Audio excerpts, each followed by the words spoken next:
कोई भी शैक्षणिक अवधि में अपने मोबाइल फोन का इस्तेमाल नहीं करेगा। किसी भी विद्यालय और कॉलेज में पढ़ने के समय सिर्फ पढ़ाई का कार्य हो। संपूर्ण जिला में धारा 163 लगा दी गई है। अभी की सबसे बड़ी खबर राजधानी पटना से आ रही है और सम्राट चौधरी के सीएम बनते ही पहला एनकाउंटर हो चला है और बताया जा रहा कि राजधानी पटना में पटना के एसएसपी ने 10 थाना की पुलिस के साथ पहुंचकर अपराधी का एनकाउंटर कर दिया है। इसी के साथ ही डीएम का भी आदेश जारी हो गया है।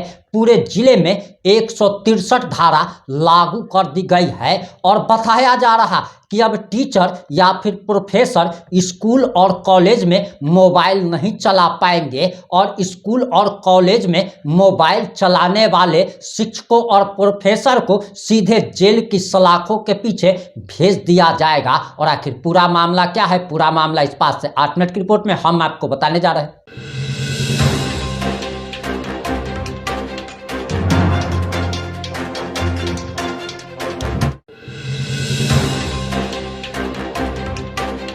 नमस्कार, मैं प्रिंस कुमार सिंह, आप देख रहे हैं पॉजिटिव इंडिया। अगर अभी तक आपने चैनल को सब्सक्राइब नहीं किया है तो खबरों से अपडेट रहने के लिए कृपया चैनल को सब्सक्राइब कर लीजिए और जो लोग ऑलरेडी कर चुके हैं तमाम लोगों को हृदय धन्यवाद। अब वापस आते हैं हम अपनी खबर पर और सबसे पहले आप डीएम साहब का क्या आदेश जारी हुआ है वो सबसे पहले आप सुन लीजिए, उसके बाद हम आपको पटना एनकाउंटर के मामले में भी पूरी जानकारी देने जा रहे हैं। शैक्षणिक अवधि में अपने मोबाइल फोन का इस्तेमाल नहीं करेगा ताकि किसी भी विद्यालय और कॉलेज में पढ़ने के समय सिर्फ पढ़ाई का कार्य हो और कोई मोबाइल में रील, टीचर, शिक्षक जो है मोबाइल चलाते हुए आए बैठे हुए हैं, इस तरीके का कोई कार्य ना हो। जब शैक्षणिक अवधि कंप्लीट हो उसके बाद आपको जितना मोबाइल चलाना आप चलाइए, लेकिन जब शिक्षा का टाइम है, शिक्षा अवधि का समय है, उस समय कोई भी मोबाइल का कार्य ना हो। इस चीज के लिए संपूर्ण जिला में धारा 163 लगा दी गई है। इसकी अवहेलना सीधे सीधे धारा 163 की अवहेलना मानी जाएगी, जो कि सीधे सीधे कानून का उल्लंघन है।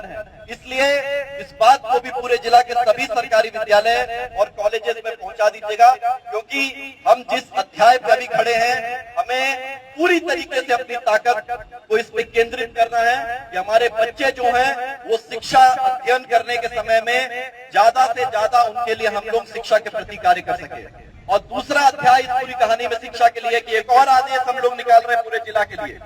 जितने भी उत्क्रमित विद्यालय हैं हाई स्कूल में, उनको 2 पाली में करने जा रहे हैं, क्योंकि जगह कम होने की वजह से, इंफ्रास्ट्रक्चर कम होने की वजह से उन विद्यालय में बच्चों की संख्या ज्यादा है और टीचर की भी संख्या ज्यादा है और सही से शैक्षणिक कार्य नहीं होने की वजह से 8वीं तक की कक्षा एक पाली में होगी और 9वीं 10वीं के बच्चों की दूसरे पाली में कक्षा होगी और दोनों ही बच्चे और शिक्षक अपने अपने पाली में आएंगे ताकि शैक्षणिक कार्य अवरोध ना हो।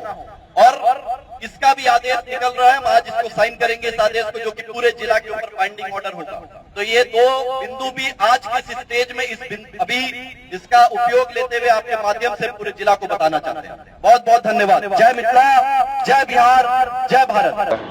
अभी कुछ दिन पहले एक रामकृष्ण नगर में एक ज्वेलरी शॉप में डकैती की घटना हुई थी, जिसमें एक टीम बनाई गई थी और जो विभिन्न जगहों पर रेड छापेमारी कर रही थी। इसी क्रम में जब अनुसंधान किया जा रहा था तो जो वैज्ञानिक तथ्य होते हैं और जो अपने आसूचना तंत्र होते हैं उसके तहत हम लोग आसूचना संकलन कर रहे थे। इसी क्रम में एक व्यक्ति पता चला, उदित नाम का व्यक्ति है, जिसके द्वारा इस पूरे घटनाक्रम में मदद किया गया है। उनसे जब पूछताछ किया गया तो एक दिलीप और रोहन नाम के व्यक्ति का नाम बताया गया। दिलीप वही व्यक्ति है जो घटना के लिए अंदर घुसा था और मारपीट भी किया था ज्वेलर शॉप ओनर के साथ। उससे जब पूछताछ किया गया तो उसने अपनी संलिप्तता स्वीकार की और अपने सभी लोगों का नाम बताया जो टीम में थे। उसके द्वारा ये भी बताया गया कि घटना करने के बाद वो लोग बाइक से भागा और इसी जगह में बगल के इसी क्षेत्र में इसी किसी फार्म के अंदर में आम के पेड़ के नीचे में वो लोग आके यहाँ पे बंटवारा किए थे और हथियार यहीं छिपा लिए थे। जब हथियार रिकवरी की बात हुई तो बताया कि यहाँ पे दिखाने के लिए आया और जब इसी क्षेत्र में बगल में यहाँ पे हथियार जब मिला और उसके पास एक देसी लोडेड कट्टा भी था, वो वहाँ पे भागने के क्रम में पुलिस के ऊपर फायर कर दिया। उसी क्रम में जब यहाँ पे अधिकारी आए थे हेमंत झा, वो गिरे, उनको चोट लगा और उन पर फायरिंग हो गई। उसके बाद अपने आत्मरक्षार्थ में उनके कंट्रोल रूप में उनके द्वारा फायरिंग की गई जो दिलीप के पैर पे लगा। लगते ही तुरंत उनको इलाज के लिए भेज दिया गया हॉस्पिटल में, जहां वो इलाजरत हैं अभी। इस घटना क्षेत्र से जो घटना में जो डकैती घटना हुई थी उसमें जो हथियार इस्तेमाल किया गया था उसकी रिकवरी कर ली गई है। इसके अलावा 7.6 mm का गोली मिला है, कारतूस मिला, खोखा मिला है और एक जो कट्टा है जिससे फायर किया गया था वो यहाँ से बरामद हुआ है।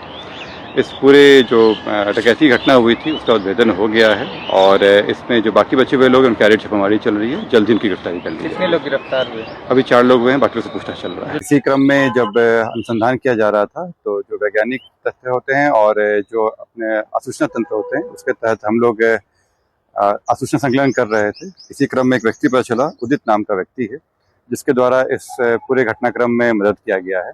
उनसे जब पूछताछ किया गया तो एक दिलीप और रोहन नाम के व्यक्ति का नाम बताया गया।